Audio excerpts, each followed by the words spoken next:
everyone! This is a video just to help you with the precipitation reactions that you'll be quizzed on Monday.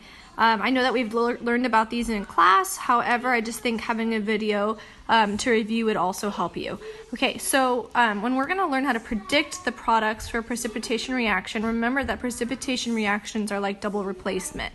Okay, and then I wrote down these 4 steps that we'll follow for working on these problems, and I'm going to take a screenshot out so you could just pause this video to write these down.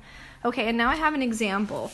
In this example, we're taking magnesium chloride, sorry it's blurry, plus sodium hydroxide. What you'll notice about these is that the reactants will always be AQ, meaning soluble, meaning it's going to take like 2 what looks like liquids and mix them together.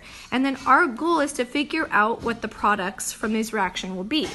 Okay, so let's follow the steps. The first step will be to write the charges for each unit in the reactant side.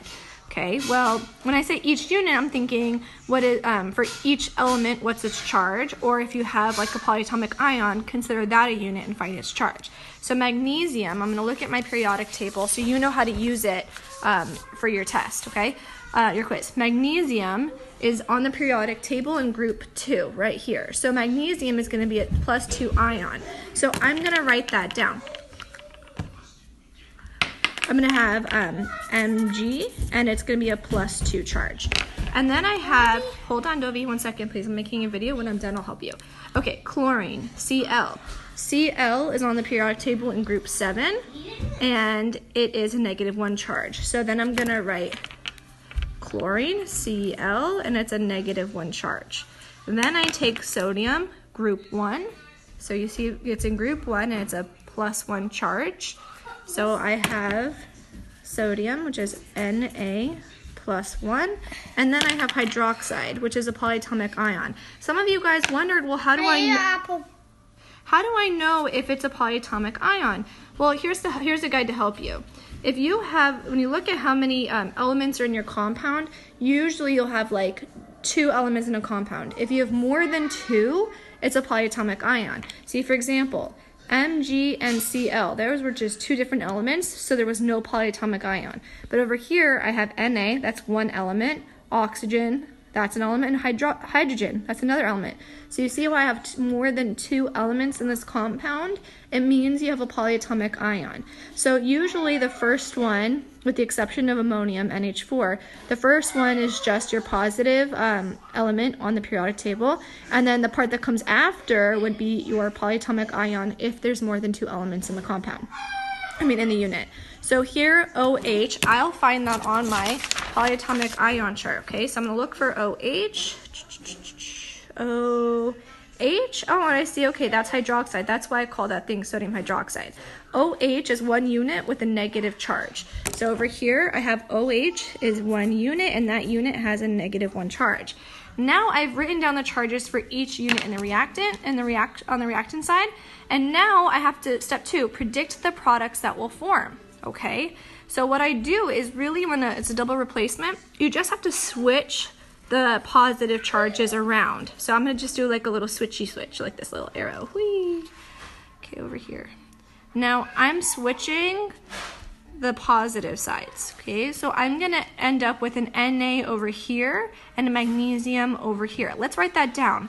Na goes here, so it's gonna be Na with Cl. So I'm gonna write down Na with Cl, and now I'm gonna have another one. Now the magnesium goes over here, so I'm gonna have a magnesium with an OH. So I'm gonna have magnesium with OH. Okay, but remember in the step 2 it says predict the products and make sure that each product is balanced. So I'm going to use the charges that I found originally, and those charges will come over here to help me balance the products. So sodium was a +1, chlorine was a -1. You see how these balance each other out? Since they're balanced, I could just cross them out. Now magnesium is a +2, and hydroxide as a unit is a -1. See, since these are not balanced, I have to do my crisscross method. So the 2 comes over here, but it's not just a 2 for the hydrogen, it's 2 for the whole OH. So I have to put parentheses. And then that crosses out, and the 1 comes down, but I don't use subscripts of 1, so I cross that out too. So now I have MgOH2. All right, so now I have balanced products. Let me just rewrite everything. I have MgCl2, which is aqueous. I have NaOH, which is also aqueous because all the reactants will be aqueous or soluble. Then I have NaCl, that's balanced, plus magnesium hydroxide, which is also a balanced product. And now my goal is to figure out, which is step 3, what's the solubility? Step 3, figure out the solubility for each of these products. I'll fill in these arrows, okay? So I'm going to use my solubility rules for that. Well, chlorine. I find chlorine here. Cl. Cl means that's soluble except for these ones. There are no exceptions, so it's soluble. AQ.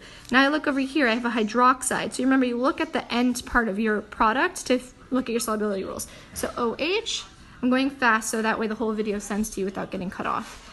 Okay, so OH here, OH is insoluble except if it's sodium, potassium, calcium, or barium. OH, in this case, has magnesium in front, which is not an exception. So it means that it's insoluble S, okay?